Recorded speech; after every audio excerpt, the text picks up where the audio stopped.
Te voy a contar algo que me cambió la vida, y no exagero. Todo empezó con la mirada de una camarera. Así, sin más. Ni fue una pelea ni un mensaje en el móvil. Fue la jodida mirada de una desconocida. Y si no fuera porque lo viví yo mismo, te diría que esto es una gilipollez de película. Pero no. Fue real. Y desde ese momento, todo se vino abajo. Era viernes por la noche, en Valencia.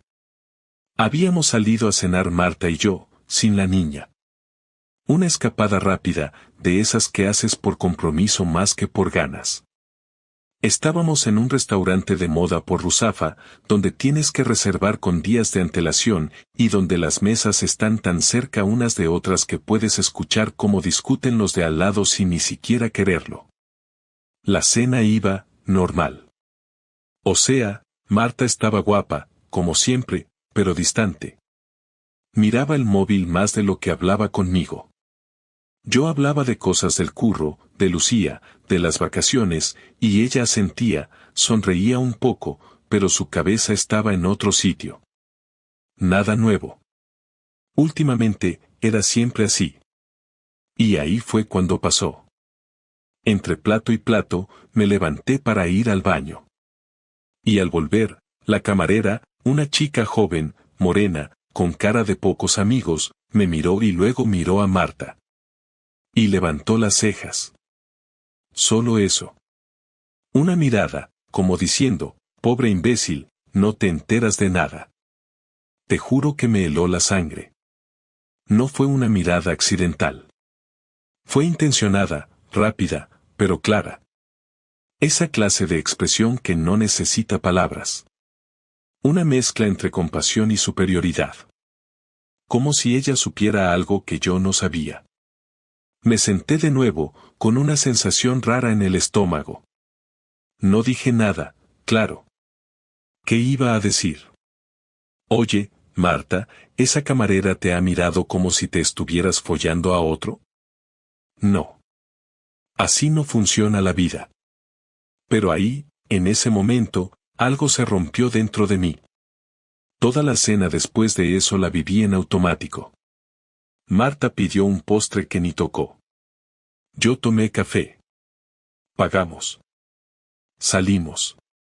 Ni siquiera recuerdo que hablamos, solo que en el coche ella iba pegada a la ventanilla, contestando mensajes mientras yo conducía.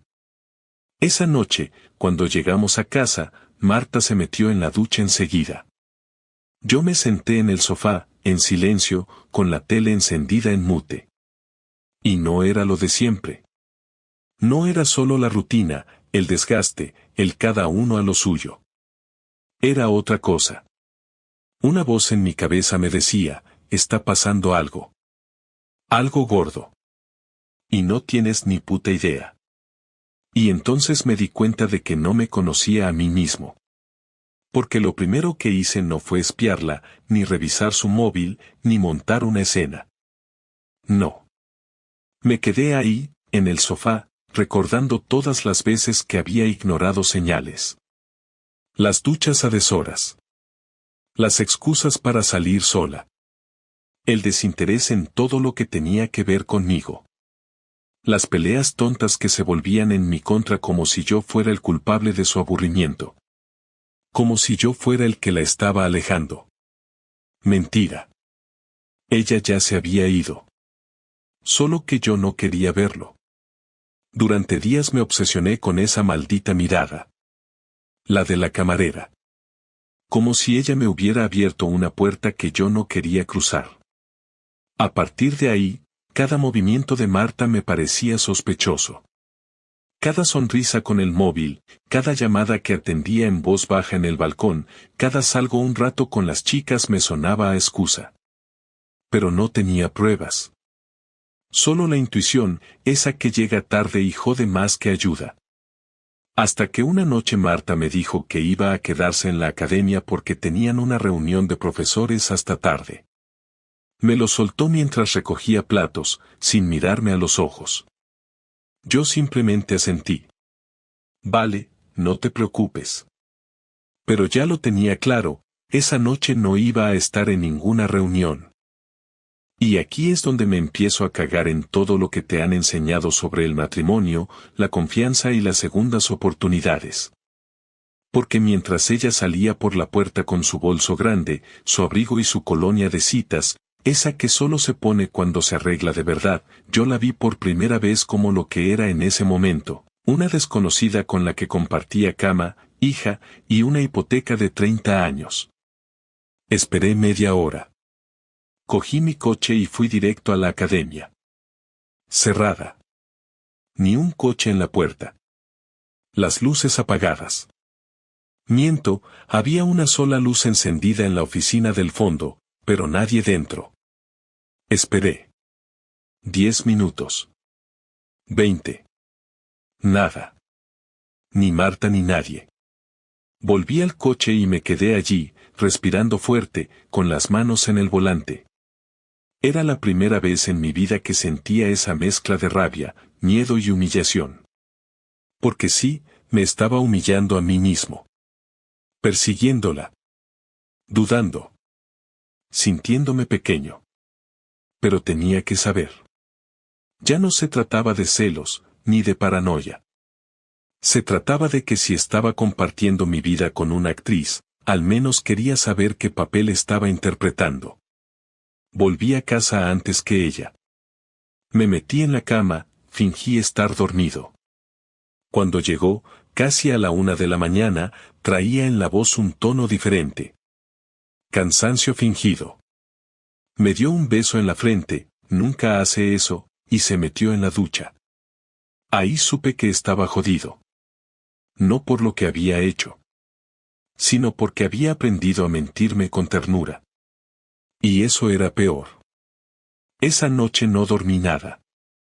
Me pasé horas con los ojos clavados en el techo, sintiendo una mezcla de vacío y adrenalina que no me había tocado vivir nunca. No era tristeza, no era rabia, era otra cosa. Era una sensación sucia, como si me hubieran manoseado la dignidad y ahora no supiera dónde meterla. Marta dormía a mi lado, boca abajo, con la respiración tranquila de quien no tiene nada que ocultar o, peor aún, de quien ya no tiene miedo de que la pillen. Me levanté antes que el despertador, me duché sin ganas, desayuné a solas, y cuando Lucía bajó medio dormida para ir al cole, le preparé la mochila sin que Marta hiciera el mínimo gesto de ayudar. Bajó cuando ya estábamos saliendo por la puerta, nos dio un beso a cada uno y se quedó en pijama con el móvil en la mano. Sonrió. Yo no. En el trabajo no pude concentrarme. Me metí en un despacho vacío con la excusa de que necesitaba silencio para revisar un informe y me pasé horas repasando mentalmente cada conversación, cada salida, cada gesto extraño de los últimos meses. No necesitaba una grabación ni un mensaje ni una foto, porque algo dentro de mí ya lo tenía claro, Marta estaba viéndose con alguien. No lo decía por impulso, lo decía con la certeza de quien ha vivido con una persona durante años y nota cuando ya no estás en su cabeza. Pero esa certeza no servía de nada si no podía demostrarlo. Y ahí empecé a actuar. No desde la emoción, sino desde la estrategia. Si ella iba a jugar al escondite, yo iba a jugar al ajedrez. Esa misma tarde fui a una tienda de electrónica del centro y compré un micrófono pequeño, de esos que se conectan a una aplicación y graban durante horas. No me preguntes cómo sabía qué modelo buscar, simplemente lo busqué en Google y lo compré. Mientras el vendedor me lo explicaba todo, yo solo pensaba en que el mundo estaba lleno de maridos como yo, haciendo compras como esa, callados, con cara de piedra, fingiendo que querían grabar reuniones de trabajo mientras por dentro solo querían saber si su mujer se estaba follando a otro. Volví a casa y guardé el micrófono en el cajón del escritorio. Iba a esperar el momento adecuado. Durante los días siguientes, Marta se mostró más distante que nunca, pero también más amable. Como si intuyera que algo estaba pasando, pero aún no supiera si yo estaba dispuesto a mirar de frente. Me hablaba de forma dulce, me preguntaba por el trabajo, por Lucía, incluso por mi madre, a la que nunca le ha tenido especial cariño. Era todo tan artificial que me daban ganas de decirle que parara, que no hacía falta, que ya sabía lo que estaba pasando. Pero me callé. Prefería tenerla cerca, fingiendo, que verla huir. El sábado por la mañana me soltó el primer anzuelo. Me dijo que tenía que salir por la tarde a hacer unas compras con una compañera de la academia. Me dijo que no era seguro, que igual iban a merendar también, que no sabía a qué hora volvería. No lo dijo con nerviosismo, lo dijo como quien da por hecho que el otro ya ha aceptado esa dinámica de salida sin explicaciones. Yo le sonreí y le dije que no había problema, que disfrutara. Que yo me quedaría con Lucía viendo una peli. Marta se fue a las 5 de la tarde. Llevaba unos vaqueros ajustados, una blusa clara y perfume del Caro. Me dio un beso rápido en la mejilla, sin mirarme a los ojos. La vi salir desde la ventana del comedor. Caminaba rápido, decidida. No era una salida improvisada. Era una cita. Esperé 10 minutos y luego subí corriendo al dormitorio. Tenía el micrófono preparado. Lo metí en el bolso pequeño que Marta había dejado en el armario, no el que se llevó, sino el que usaba siempre para trabajar, por si decidía cambiar de bolso a última hora. Y como si mi instinto me hablara en voz alta, no se equivocó, a los 2 minutos volvió a entrar en casa. Me pilló en la cocina. Me dijo que se había olvidado algo.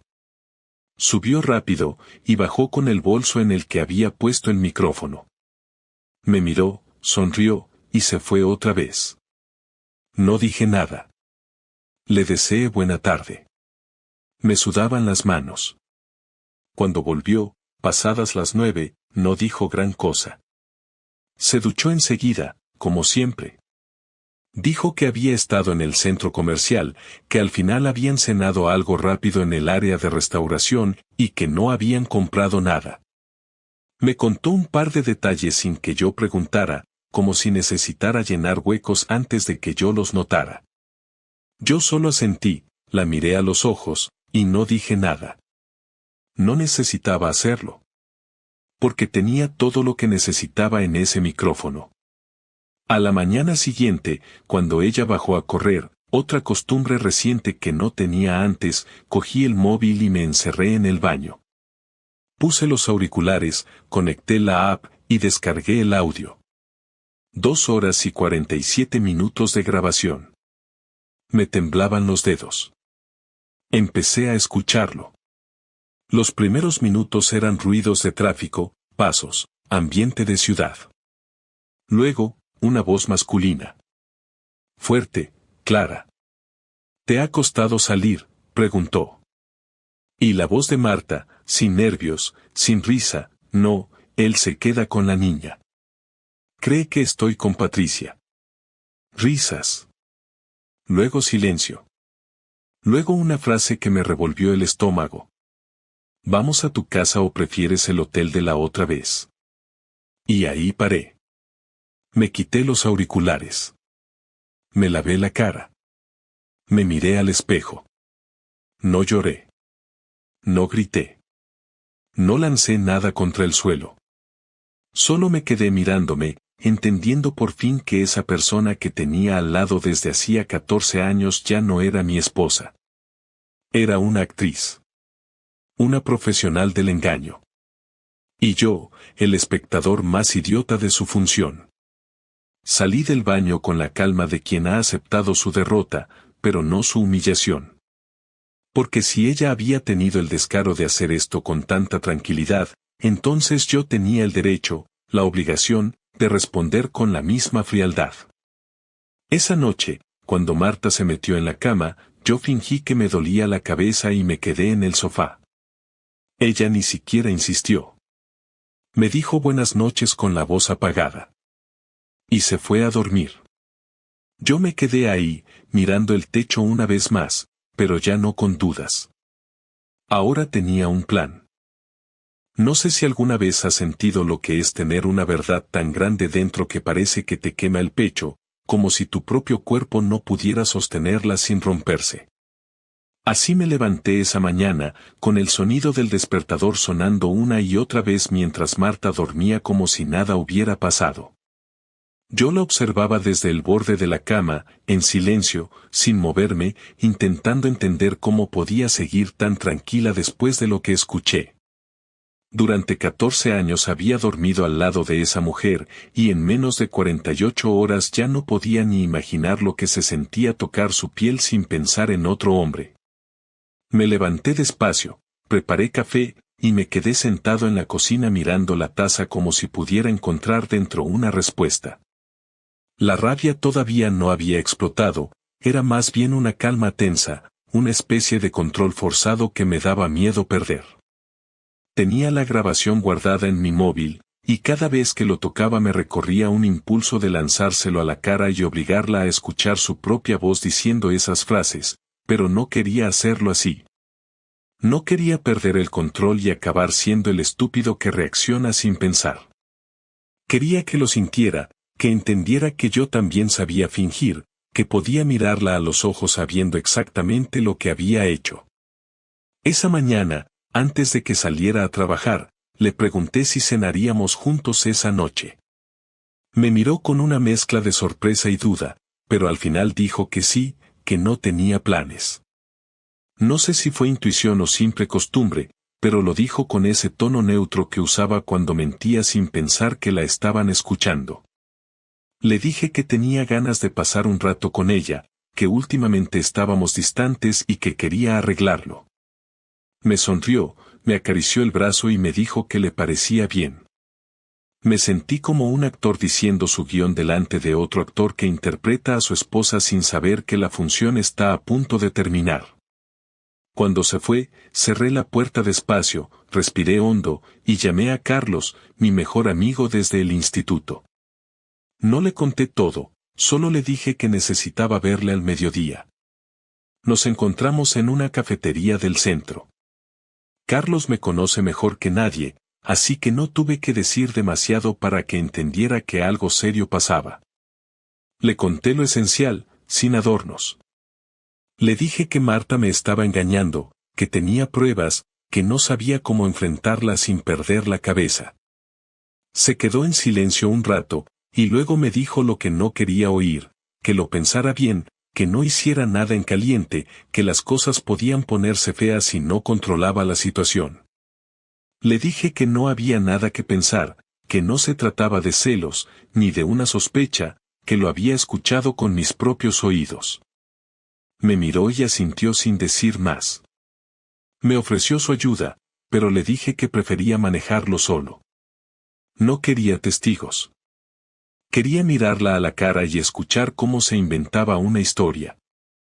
Esa tarde volví a casa antes de lo habitual, preparé la mesa, cociné algo sencillo, y abrí una botella de vino que teníamos guardada desde hacía meses.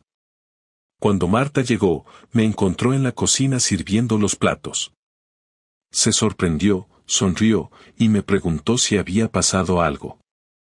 Le dije que no, que simplemente tenía ganas de hacer algo distinto, que estábamos muy metidos en la rutina y que quería cambiar el ambiente.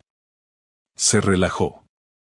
Dejó el bolso, se cambió de ropa, y durante unos minutos volvió a ser la misma mujer de antes, la que sonreía sin forzar la expresión. Pero yo ya no podía verla igual. Cada gesto suyo tenía un doble sentido, cada mirada me resultaba falsa, cada palabra me sonaba ensayada. Nos sentamos a cenar y durante un rato hablamos de cosas normales. Me contó que la academia estaba preparando un evento de fin de curso, que una compañera se había lesionado y que probablemente le tocaría cubrirle algunas clases. Yo asentía, fingiendo interés, mientras por dentro repasaba cada detalle del audio, cada palabra que había escuchado. En un momento de la conversación, me miró y dijo que últimamente me notaba más tranquilo, que parecía que había recuperado el ánimo. Le respondí que sí, que a veces la calma llega justo cuando uno acepta las cosas como son. No entendió la frase o prefirió ignorarla, porque cambió de tema enseguida. Después de cenar, le propuse ver una película. Se sentó en el sofá con el móvil en la mano, como siempre. Yo apagué las luces, puse la película y me quedé observando su reflejo en la pantalla. No sé cuánto tiempo pasó hasta que me decidí a hablar, pero en un momento dado le pregunté si me estaba mintiendo en algo. Giró la cabeza, me miró con una mezcla de sorpresa y molestia, y me preguntó de qué hablaba. Le dije que últimamente la notaba distinta, que había cosas que no encajaban, que me daba la sensación de que no me estaba diciendo toda la verdad. Marta suspiró y se echó hacia atrás. Me dijo que estaba cansada de mis paranoias, que cada vez que yo tenía un mal día en el trabajo me daba por imaginar tonterías. Me lo dijo con una naturalidad tan fría que por un momento dudé de mí mismo, pero solo un momento. Le dije que no se trataba de tonterías, que si algo estaba pasando prefería saberlo por ella antes que por otra persona. Javier, no empieces, me dijo. Estoy agotada. Si tienes algo que decir, dilo claro. Solo quiero que me digas la verdad, le respondí. ¿La verdad de qué? ¿De dónde estuviste el sábado? Se quedó callada. Movió la cabeza como si no entendiera la pregunta. Ya te lo dije, estuve con Patricia en el centro comercial. ¿Segura? Claro que sí. ¿Por qué iba a mentirte? No contesté enseguida. Me levanté, fui hasta la mesa del comedor y cogí mi móvil. Lo apoyé sobre la mesa baja del salón, justo frente a ella. Le di al play. Al principio no entendió qué era. Se oía el ruido de la calle, después una voz de hombre, y finalmente la suya. En cuanto se escuchó diciendo que yo me quedaba con la niña, su cara cambió. Se quedó blanca, inmóvil, como si el aire se hubiera detenido. No dijo ni una palabra mientras el audio seguía, hasta que la frase del hotel llenó la habitación. Entonces se levantó de golpe y me gritó que apagara eso. ¿Qué coño es esto, Javier? Dijo, con la voz temblando entre ira y miedo. Es tu voz. No hace falta que lo niegues. Has invadido mi intimidad. Esto es enfermizo. Lo que es enfermizo es que me mientas a la cara mientras te acuestas con otro. Se quedó mirándome sin saber qué decir. Intentó justificarse, dijo que no era lo que parecía, que me estaba confundiendo, que era una conversación antigua, que no había pasado nada. Todo lo que salía de su boca sonaba torpe, desesperado. Yo la dejé hablar sin interrumpirla, sin levantar la voz, sin mostrarle ni un segundo de debilidad. Quería que se viera reflejada en el silencio que yo le ofrecía. Cuando terminó de hablar, se sentó, se cubrió la cara con las manos y empezó a llorar. No sabes lo que estás haciendo, me dijo entre sollozos. No sabes lo mal que me sentía, lo sola que estaba. No. Lo que no sé es cómo has podido mentir tanto tiempo, le respondí. Tú también has estado distante. Todo lo que hacíamos era por costumbre. Yo necesitaba sentirme viva. ¿Y eso te lo dio él? No lo entiendes. Entonces explícamelo. Pero no lo hizo. Se limitó a repetir que no había querido hacerme daño, que había sido un error, que quería arreglarlo. Me escuchaba decir eso y lo único que pensaba era en el hombre de la grabación, en su tono de voz, en cómo ella le había respondido sin vacilación, con una confianza que hacía años no tenía conmigo. No fue un error. Fue una decisión. Esa noche dormimos en habitaciones separadas. Marta lloró un rato, luego se encerró en el baño, y después se metió en la habitación sin decir palabra. Yo me quedé en el sofá, mirando la puerta cerrada, sin saber si el sonido que escuchaba era el agua de la ducha o ella intentando borrar lo que había hecho. Me quedé quieto hasta que amaneció, y cuando el primer rayo de luz entró por la ventana, supe que ya no había marcha atrás. El matrimonio que habíamos tenido estaba muerto, solo quedaba decidir cómo iba a enterrarlo. Pasaron 3 días sin que cruzáramos más de 5 palabras. La casa se había convertido en una especie de campo de guerra donde nadie gritaba, pero todo sonaba a tensión. Marta evitaba mirarme, se movía por las habitaciones en silencio, y yo fingía que no me daba cuenta de nada. A Lucía la protegía como podía, intentando mantener su rutina intacta para que no sospechara que su madre y yo ya no éramos una familia, sino dos extraños compartiendo techo por inercia. Durante esas horas, mi cabeza no paraba de trabajar. No podía quedarme quieto esperando a que la culpa se evaporara o que ella fingiera un arrepentimiento que no sentía. Quería algo más, algo que la hiciera entender que sus actos no se borraban con lágrimas y promesas vacías. No quería pegar gritos ni montar un espectáculo, quería dejar una marca que no pudiera ignorar. El primer paso fue informarme. Contacté con un abogado recomendado por un compañero de trabajo, alguien discreto, que no hiciera demasiadas preguntas. Nos reunimos en su despacho, un lugar sin adornos, con olor a tabaco viejo y papeles. Le conté lo esencial, el matrimonio, la hija, la infidelidad, la casa a nombre de ambos, y las pruebas que tenía. No le di detalles innecesarios, solo los hechos. El abogado escuchó en silencio, tomó notas y me explicó las opciones legales. Me dijo que podía pedir la custodia compartida, que podía presentar la infidelidad como causa del divorcio, pero que eso no me garantizaba nada si no tenía pruebas sólidas del daño emocional. Le mostré el audio. Lo escuchó entero, sin interrumpirme. Al terminar, me miró con una expresión que no supe interpretar. Me dijo que era suficiente, que con eso no solo podía proteger mis intereses, sino que, si quería, podía destrozarla socialmente. Le pregunté qué quería decir. Me explicó que podía usarlo como parte del proceso, que si el otro hombre estaba casado o tenía un puesto relevante, las consecuencias serían mayores. No le respondí enseguida, pero en ese momento supe que la venganza no iba a ser un impulso, sino un plan bien trazado. Volví a casa con la decisión tomada.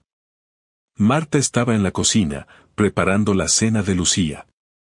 Tenía los ojos hinchados, llevaba 3 días sin maquillarse, y aún así conservaba ese aire de dignidad que siempre la había caracterizado. Me miró cuando entré, pero no dijo nada. Me senté frente a ella y le dije que quería hablar. Le pedí que Lucía se fuera a su habitación a jugar. Cuando la niña subió las escaleras, le dije a Marta que había hablado con un abogado, que había decidido divorciarme. No reaccionó como esperaba. No gritó ni lloró. Solo asintió, como si ya lo supiera. Me dijo que entendía mi decisión y que no iba a oponerse. Eso me desconcertó. Le pregunté si al menos pensaba luchar por algo, y me dijo que no, que después de lo que había hecho no tenía derecho a pedir nada. La frialdad con la que lo dijo me dejó helado. Era como si me estuviera robando la rabia, como si quisiera quitarme hasta el placer de verla sufrir. Esa noche me quedé pensando en cómo podía recuperar el control. No bastaba con divorciarme. Quería que pagara. Quería que sintiera lo que yo había sentido cuando escuché su voz riéndose con otro. Empecé a investigar al tipo. Lo busqué en redes sociales, en los contactos de la academia, en los grupos de padres. No tardé en encontrarlo. Era un hombre de unos 40 años, separado, con una hija pequeña y un gimnasio propio. Se llamaba Iván. Tenía fotos con Marta en eventos de la academia, en cenas de profesores, incluso en alguna excursión escolar. Nadie lo había notado, pero ahora que sabía la verdad, todo encajaba. Durante una semana seguí su rutina. No fue difícil. El gimnasio estaba a 10 minutos de casa y tenía horarios públicos. Vi cuando llegaba, cuando se iba, con quién hablaba. Era un tipo confiado, de esos que creen que nada los puede alcanzar. No imaginaba que alguien lo estaba observando. Cuando estuve seguro de su horario, imprimí varias copias del audio transcrito y un resumen con las partes más explícitas. No añadí insultos ni mentiras, solo los hechos, fríos y claros. Una de las copias la dejé en su coche una mañana, justo debajo del limpiaparabrisas. Otra la envié por correo anónimo al gimnasio, dirigida al encargado. La tercera la mandé a su exmujer, cuyo contacto encontré en un foro local donde hablaba de temas de crianza. No sentí culpa. Me pareció justo. Si yo había perdido mi paz, él también debía perder la suya. El resultado no tardó en llegar. 2 días después, Marta llegó a casa con el rostro desencajado. Me preguntó si tenía algo que ver con lo que había pasado. No le respondí. Me dijo que Iván había recibido una carta con copias del audio y que su exmujer había ido al gimnasio a gritarle delante de todos. Dijo que había perdido clientes, que estaba furioso y que sospechaba de ella. Me pidió que le dijera la verdad, que si yo lo había hecho, al menos tuviera la decencia de admitirlo. Le contesté que no tenía por qué explicarle nada, que ella había empezado el juego y ahora estaba descubriendo las reglas. Su cara cambió. Por primera vez desde que todo empezó, perdió el control. Me insultó, me llamó enfermo, me dijo que no tenía límites, que estaba arruinando la vida de todos. Yo no respondí. Solo la miré y le dije que aún no había visto nada. Esa noche durmió en el sofá. A la mañana siguiente, cuando bajé, ya no estaba. Se había ido antes de que despertáramos. Lucía me preguntó dónde estaba su madre, y le dije que había tenido que salir temprano. No supe qué más decir. Pasaron las horas y no dio señales de vida hasta la tarde, cuando me mandó un mensaje diciendo que estaba en casa de su hermana. Le respondí que se tomara el tiempo que necesitara, pero que cuando volviera hablaríamos con calma sobre la custodia y la casa. No me contestó. A los 2 días regresó. Estaba más serena, aunque se notaba agotada. Dijo que quería llegar a un acuerdo amistoso, que no quería guerra, que prefería vender la casa y dividir lo que correspondiera. Acepté, pero con una condición: quería quedarme con la custodia principal de Lucía. Me miró con los ojos enrojecidos y me dijo que no podía hacerme eso, que era su hija. Le respondí que una madre que miente de esa forma no puede dar ejemplo a una niña. Discutimos durante horas. Ella intentó apelar a la razón, a los años compartidos, a todo lo que habíamos vivido, pero cada palabra sonaba más vacía que la anterior. Al final aceptó firmar el acuerdo, aunque sabía que eso le dolería más que cualquier venganza directa. Durante los días siguientes, las cosas parecieron calmarse. Lucía no entendía del todo lo que estaba pasando, solo sabía que su madre dormía en otra habitación y que yo estaba más serio que antes. Marta intentó volver a la normalidad, cocinar, hablarme como si nada, pero yo la ignoraba. Le dejaba claro que cada gesto amable llegaba tarde. A veces me observaba en silencio, como si buscara en mi cara algún rastro del hombre que había conocido, pero ya no quedaba ninguno. Había desaparecido el marido que confiaba, el que perdonaba, el que compartía su cama sin sospechas. Solo quedaba alguien decidido a no olvidar. El día que firmamos los papeles del divorcio, el silencio fue tan pesado que ni el abogado quiso prolongar la reunión. Firmó ella primero, con la mano temblorosa. Después firmé yo. Cuando salimos, se me acercó y me dijo que esperaba que algún día pudiera perdonarla. Le respondí que el perdón era algo que se ganaba, no que se pedía. Me dio las gracias por no destruirla más. Me quedé mirándola mientras se alejaba. No la seguí con la mirada por nostalgia, sino por asegurarme de que, por fin, se iba de verdad. Aquella tarde, al llegar a casa, guardé el audio en una carpeta cifrada y lo borré del móvil. No porque quisiera olvidar, sino porque ya no lo necesitaba. La venganza estaba hecha. No había sangre, ni gritos, ni violencia, pero había conseguido lo que quería, que sintiera en su propia piel lo que es perderlo todo por un error que creías controlado. No sé si eso me hizo mejor persona, pero al menos me devolvió algo que ella me había quitado: la calma. No pensé que iba a llegar el día en que estuviéramos los dos sentados en la misma mesa sin odio, sin reproches, sin acusaciones, pero tampoco con cariño, simplemente hablando como dos personas que comparten un pasado y están obligadas a ponerle un cierre. Marta me pidió esa conversación 2 semanas después de firmar los papeles. Me llamó una tarde, mientras estaba en el parque con Lucía, y me dijo que necesitaba hablar sin tensiones, sin temas legales, sin vueltas. Solo los dos. Le pregunté si quería que fuera en casa o en otro sitio, y ella eligió un café en la avenida del Puerto, uno discreto, con terraza, donde nadie nos conocería. No puse objeciones. Acordamos vernos el sábado por la mañana, cuando Lucía estaría en casa de su prima. Llegué puntual, ella ya estaba allí, con la mirada perdida en la taza de café que apenas había tocado. No llevaba maquillaje, ni se había arreglado demasiado, lo cual me pareció un buen síntoma. Me senté sin decir nada, pedí un cortado, y esperé. Marta me miró con esa expresión que usaba cuando no sabía cómo empezar algo importante.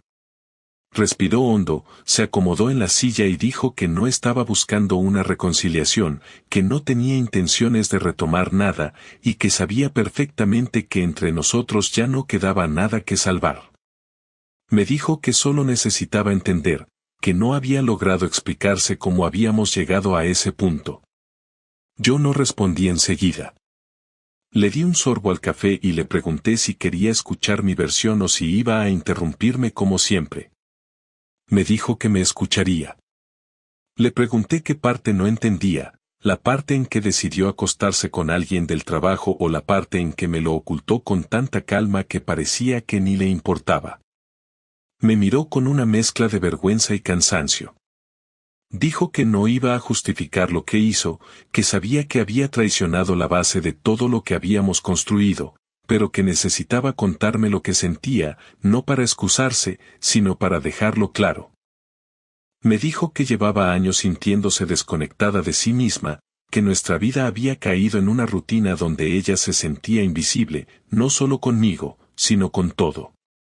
Que no era feliz, que no sabía cómo decírmelo, y que cuando apareció alguien que le hizo sentir otra vez deseada, importante, viva, simplemente se dejó llevar. Dijo que no fue premeditado, que al principio solo era alguien que la escuchaba, que la hacía reír, pero que poco a poco se convirtió en otra cosa. Le pregunté si se arrepentía de lo que pasó.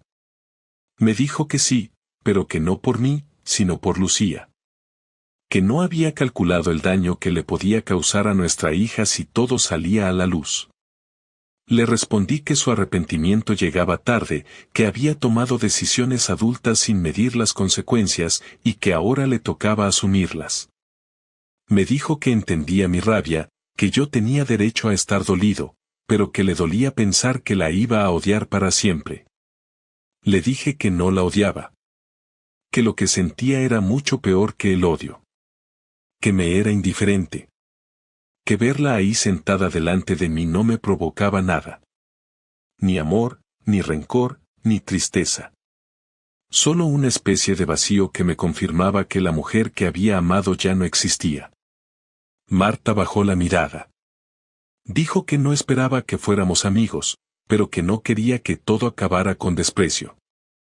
Le dije que no necesitábamos fingir una relación cordial si no salía natural. Que lo único que me importaba ahora era que Lucía estuviera bien. Me dijo que estaba dispuesta a colaborar en todo, que no iba a poner trabas, que quería ser una madre presente. Le respondí que lo esperaba, porque a diferencia de nuestra relación, nuestra hija no era negociable. Durante unos minutos no dijimos nada. El camarero pasó a recoger nuestras tazas, nos preguntó si queríamos algo más, ambos dijimos que no. Marta rompió el silencio para preguntarme si pensaba rehacer mi vida pronto. Me reí, no por burla, sino por sorpresa. Le dije que no estaba pensando en eso, que ahora solo quería paz, espacio, rutina sin sobresaltos. Me preguntó si confiaba en alguien. Le respondí que en este momento no confiaba ni en mí mismo, que no me fiaba de mis emociones, que todavía me dolía demasiado como para imaginarme con otra persona. Me miró con cierta tristeza, como si no esperara una respuesta tan honesta. Me dijo que ella tampoco sabía si estaba preparada para nada más, que después de todo lo vivido, sentía que había roto algo dentro de sí misma que no sabía si podría volver a reparar.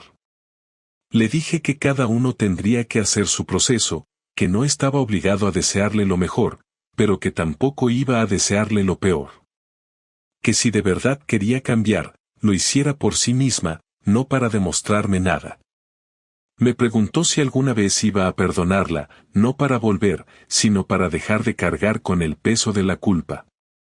Le dije que el perdón no se pide, se gana, y que quizás con el tiempo, si veía un esfuerzo real, podía llegar a perdonar lo que había hecho, pero que el daño ya estaba hecho y que algunas heridas, aunque cicatricen, no permiten volver a tocar la misma piel. Marta no insistió. Asintió con la cabeza, se puso de pie, me dio la mano, y me dijo que gracias por haber venido. Me levanté también, le estreché la mano y le deseé suerte, sin ironía, sin doble sentido. Se dio media vuelta y se fue caminando despacio. No la seguí con la mirada. Volví a casa caminando. No pensé en lo que habíamos dicho ni en lo que no se dijo. Pensé en Lucía. En cómo explicarle el mundo sin mentiras, sin disfrazarle el dolor, pero sin cargarla con lo que no le corresponde. Entré en casa y la encontré dibujando en el salón. Me acerqué, le acaricié la cabeza, y me senté a su lado. Me preguntó si había visto a mamá. Le dije que sí. Me preguntó si íbamos a volver a vivir juntos.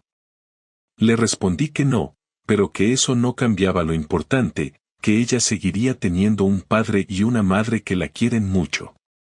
Me abrazó sin decir nada. Me quedé ahí con ella, en silencio, entendiendo que esa era la única conversación que realmente importaba. Han pasado casi 3 meses desde la última vez que vi a Marta, más allá de las entregas de Lucía, que se hacen siempre en un punto intermedio y sin conversación. Nos vemos, ella la deja, yo la recojo, o al revés. No hablamos, no nos preguntamos cómo estamos, no fingimos cortesía.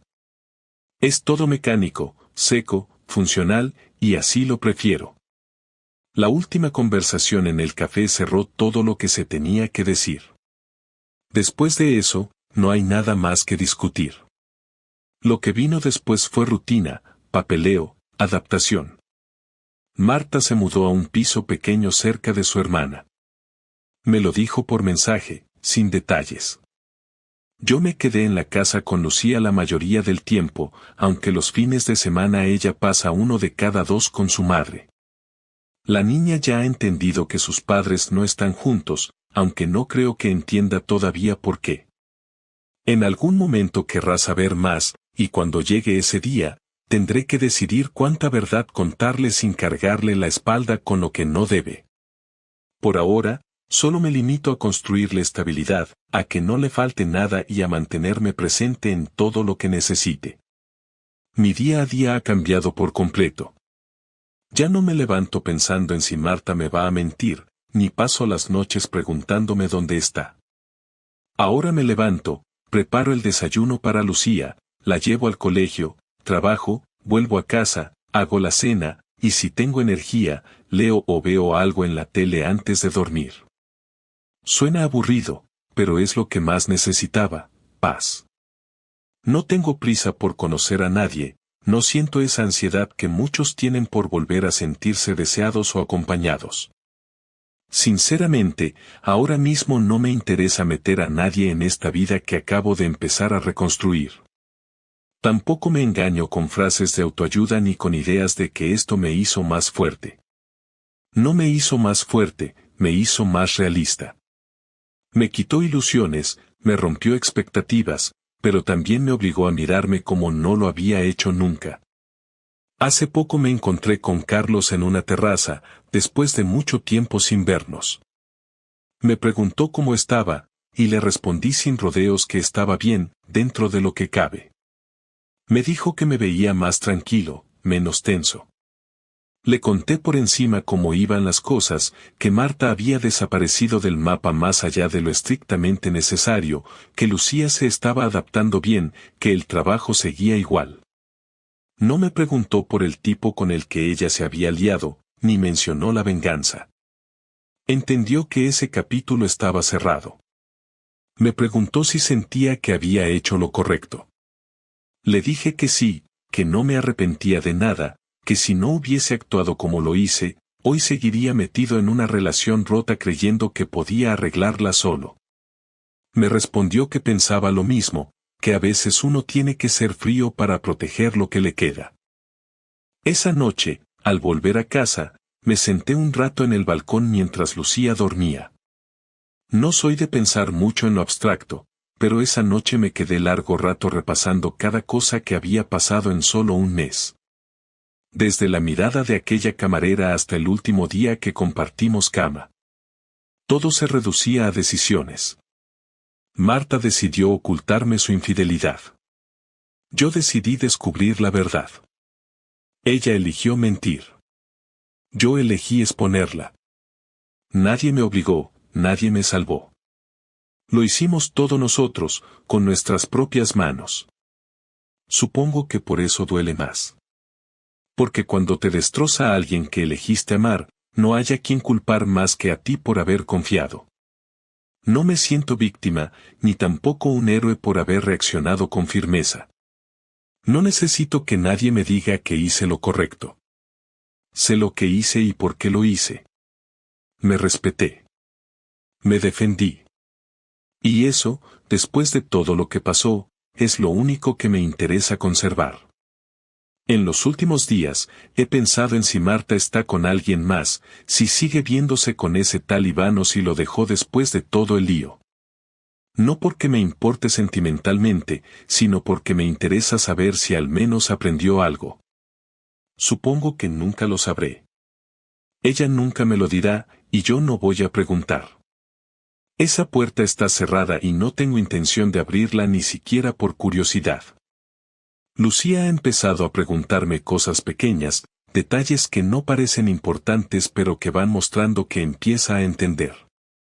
El otro día me preguntó por qué su madre no dormía ya en casa. Le dije que a veces las personas que se quieren mucho también pueden dejar de vivir juntas, pero que eso no cambia el amor que sienten por sus hijos. Me miró con cara de que no lo entendía del todo, pero no insistió. En algún momento vendrán las preguntas más difíciles y estaré listo para responder sin cargarla con la parte sucia. Lo importante es que no crezca con odio, que no piense que uno de los dos es malo. Que entienda que la gente se equivoca, que a veces comete errores que cambian todo, pero que lo importante es lo que uno hace después. No tengo planes de futuro más allá de lo inmediato. No estoy soñando con rehacer mi vida ni con recuperar lo perdido. Estoy construyendo algo nuevo, con lo que quedó después del derrumbe. Lo hago en silencio, sin apuros, sin expectativas. Ya no me da miedo estar solo, porque ahora sé que estar acompañado no siempre significa estar bien. A veces estar solo es lo más honesto que uno puede hacer consigo mismo. Cada día que pasa, duele un poco menos. Cada vez que veo a Lucía sonreír, me convenzo de que hice lo que debía. Ella no sabe todo lo que pasó, pero siente que ahora hay orden, estabilidad, presencia. Eso es lo que importa. Marta no me ha vuelto a escribir fuera de lo necesario. Ni un mensaje de cumpleaños, ni una disculpa nueva, ni un intento de acercamiento. Lo respeto. Cada uno está en su proceso, y el mío ya no incluye seguir mirando hacia atrás. Aprendí que hay cosas que, una vez rotas, no deben intentar repararse. No por orgullo, sino por dignidad. Ya no siento rabia. Solo quiero vivir tranquilo, hacer bien mi trabajo, cuidar de mi hija, y, cuando llegue el momento, abrir la puerta a lo nuevo sin miedo. Pero eso será más adelante. Ahora solo quiero estar en paz. Y si algún día ella vuelve a pedirme una nueva oportunidad, si aparece con disculpas o con explicaciones tardías, no hará falta decir nada. Porque la respuesta ya la sabe. La decisión ya está tomada. Y esta vez, es definitiva.